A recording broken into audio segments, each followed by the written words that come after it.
ಅವಳು ಸಂಕ್ರಿ ಅವಳಿಗೊಬ್ಬಳು ತಂಗಿ ಇದ್ದಾಳೆ, ಅವಳು ಚೀಕ್ರಿ. ನೀನು ಅವಳನ್ನು ಓರೆಗಣ್ಣಿಂದ ನೋಡ್ತಾ ಇದ್ದಿ, ನೀ ದೊಡ್ಡ ಪೋಕ್ರಿ.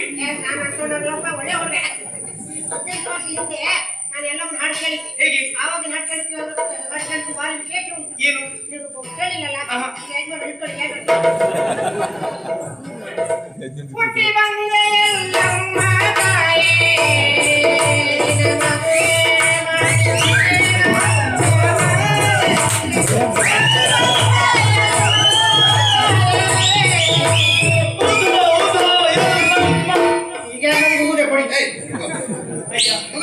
ಇವರ್ಯಾರು ಇಲ್ಲಿ ಬರುವರೆ ಕಾರಣ ಏನು? ಮಗಳೇ, ಇವರು ಸಾಮಾನ್ಯರು ಅಂತ ಭಾವಿಸಬೇಡ.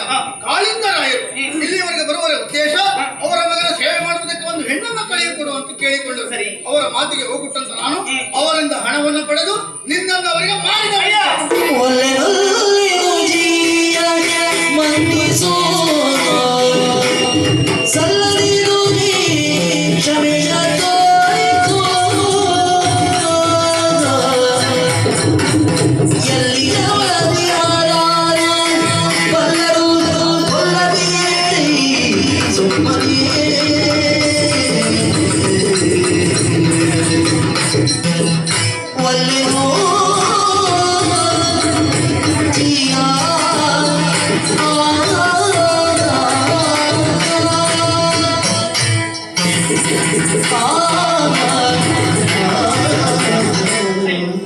ಏನಾಗ್ತಾ ಇದೆ?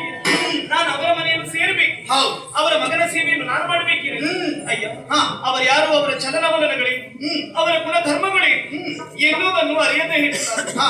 ಅವರ ಮನೆ ಸೇರಿದೆ ಬದುಕುವುದಕ್ಕೆ ನನಗೆ ಕಷ್ಟವಾಗಿದೆ. ಹಾ. ಅಯ್ಯ, ನಾನು ಎಲ್ಲಿಗೂ ಹೋಗುದಿಲ್ಲ, ನಾನು ಇಲ್ಲೇ ಇರ್ತೇನೆ.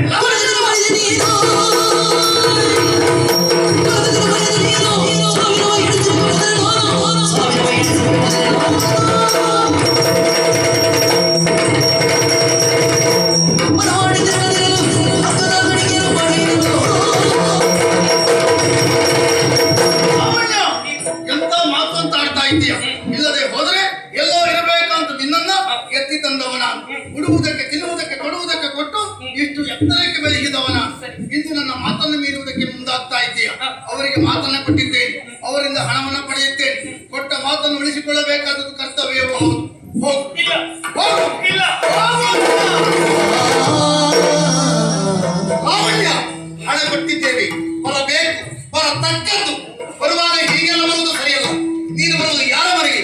ಮಾಣಿಕ್ಯಪುರದ ಸರಪಂಚನಾದಂತಹ ಈ ಕಾಳಿಂಗರ ಮನೆಗೆ.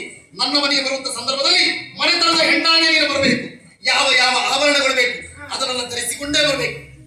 ಇದನ್ನೆಲ್ಲ ಅವಳಿಗೆ ಕೊಟ್ಟು ಅವಳನ್ನು ಜಾಗ್ರತೆ ಕರ್ಕೊಂಡು ಬಾ. ನಾನೇ ವ್ಯವಸ್ಥೆ ಮಾಡ್ತೇನೆ. ಗೊತ್ತಾಯ್ತಾನೆ ಯಜಮಾನಿ ಹೇಳಿದ್ದೆ, ಈ ವರ್ಷ ನೀನೇ ಬೇಕಂತ ಅಂದಿದ್ದೇವೆ. ಎಲ್ಲಾದ್ರೂ ಹೆಚ್ಚಿಗೆ ಕೊಡ್ತೀಯ ಅಂತ ಬೇರೆ ಕಡೆ ಹೋದ್ರೆ ಗೊತ್ತಲ್ಲ?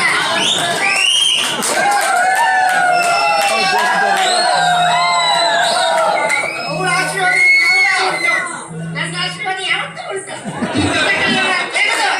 ರಾಜಕುಮಾರಿ ಮಾಡ್ಬೇಕು ಗೊತ್ತಿಲ್ಲ ನನ್ನ ವಿಷಯ.